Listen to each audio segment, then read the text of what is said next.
looking at a little technical thing here. Something happened. I don't see my photo there. What happened? Not that you really need to see it, but I'm going to make sure that everything's working right. To be able to, in National City, to meet people, visit, do all kinds of things that you might not be able to do in your city for whatever reasons. Could be cost prohibitive or anything. There are two major objectives in National City. Number one, we want to make sure that the overall objective is Black community development through youth entrepreneurship. That's the overall objective of National City and the Black Business Alliance and everything that I do. It's a good program. It's a sharp program. In fact, I don't think there's any other in the nation that can compete. If you keep listening, you'll learn why. The two things under the under National City that we want to develop. Number one, the National Black Business Alliance is the founder of National City. National Black Business Alliance. And there's two elements that we want to make sure develop in the National City. Number one is the Black community government. The Black community government, it is an effort on our part to develop a think tank-like structure that we will be able to use to communicate our ideas, our thoughts, our desires, our wants to the elected officials who work with us. To be able to communicate our interests, our goals, our aims, our activities to the communities around us who may want to participate. Purpose of the Black community government is to get ourselves organized to be a community just like every other community in the country, except in many cases, not ours. The second element in the National City is the Black Instructional School Zone. I had to think about it for a minute. The BIZ, the Black Instructional School Zone. It is designed to make sure that every Black children, every Black child, every Black student, every Black parent, every Black family, every Black shoelace gets treated well in anyone's district. Learns how to manipulate and move around in school districts, learn how to make the system work for you, not against you. Work with you and not without you. So the Black Instructional School Zone is designed to do exactly that. Now, let me give you two examples. We are about to contact the FBISD because there are issues that we find unsettling with it. Right now, we're talking about one administrator, just one. This is not a unique situation. It occurs in every school somewhere. But right now, we're dealing with FBISD, Alief, Texas. There's a principal that we're concerned about on the Cummins Elementary campus. Her name is Jeanette Bird. I don't know anything about Miss Bird except for negative comments that I've heard from colleagues and clients.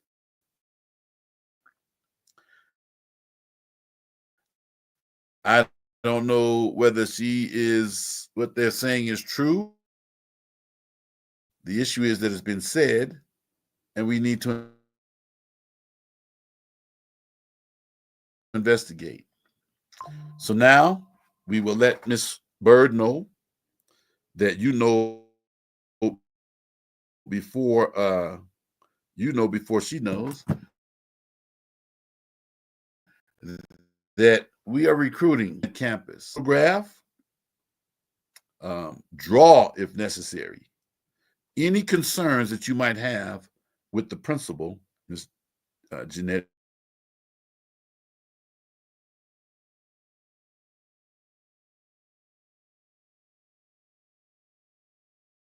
Bird. Again, I don't know anything about her. It's not a visuals that there's a plan, yet no one on the campus has seen it or knows anything about the climate survey. That's a survey that they do on campus to see if people are happy, sad, motivated, if they have the mentality for a productive campus. But they did the survey and no one knows what's on it.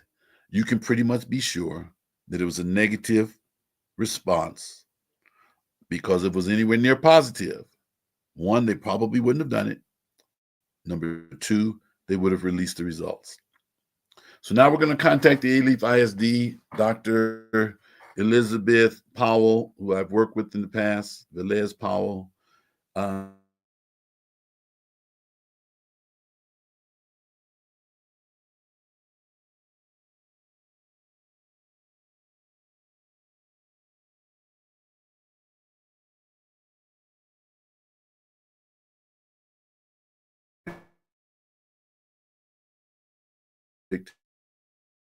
And we're just going to make her aware of the problems that we're having with Miss Jeanette Bird.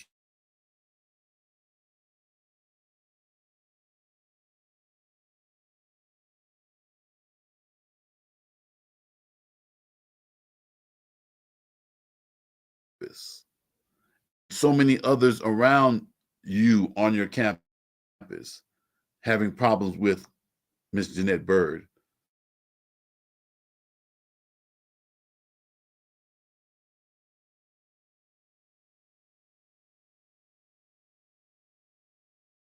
Into it.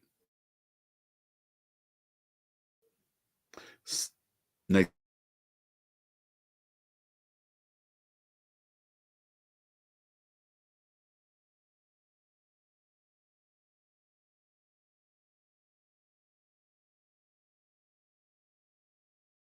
Black History Month decorations in this particular school.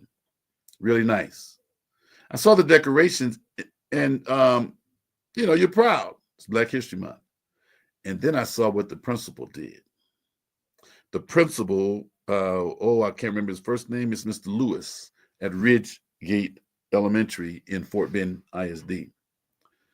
It's been told to us that he was responsible for tearing down, not taking down, tearing down the decorations that other teachers had meticulously placed on the wall.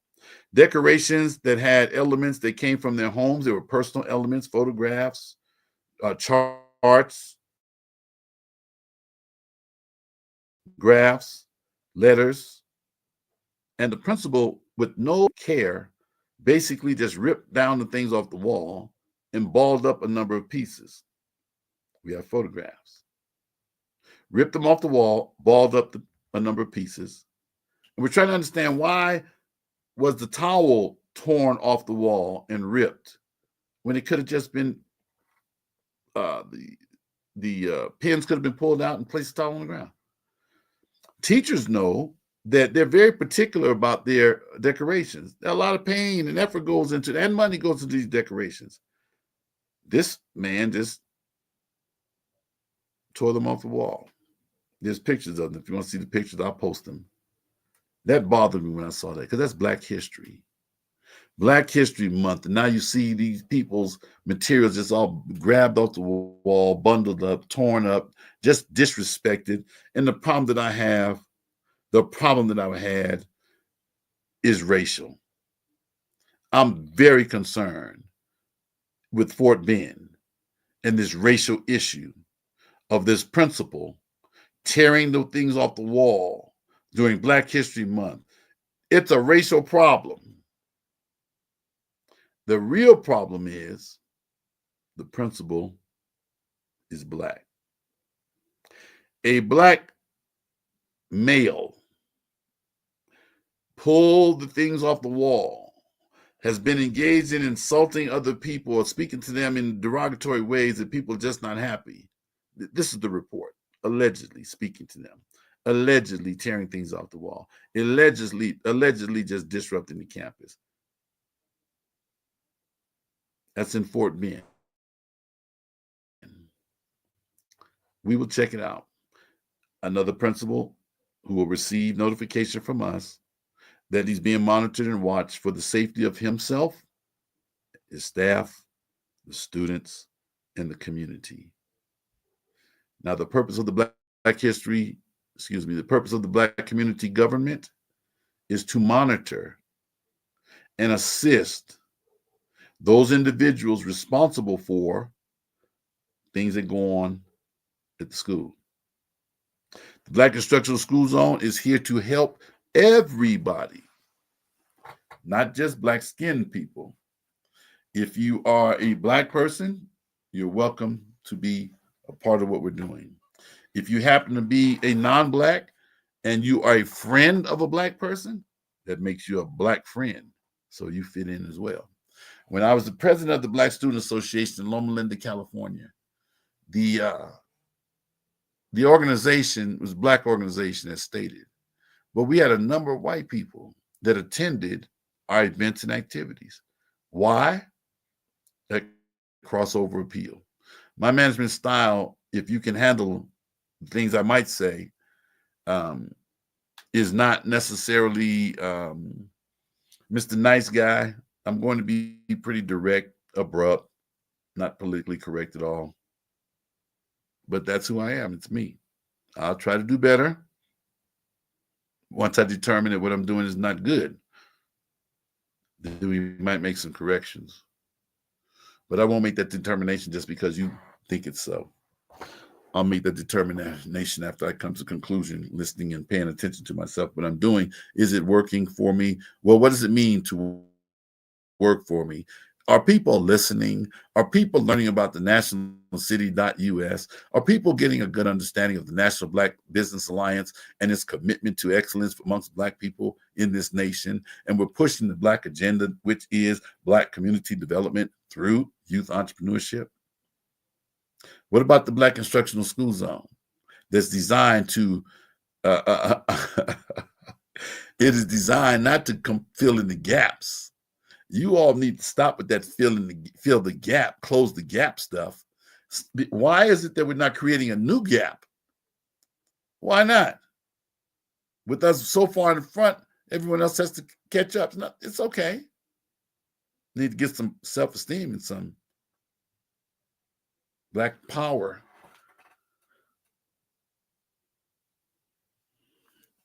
Did I say Black power? Yes, I did. Well,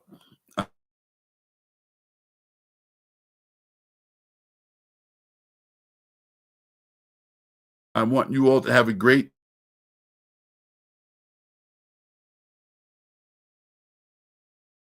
day, a great afternoon, a great evening, a great life. Do what you do.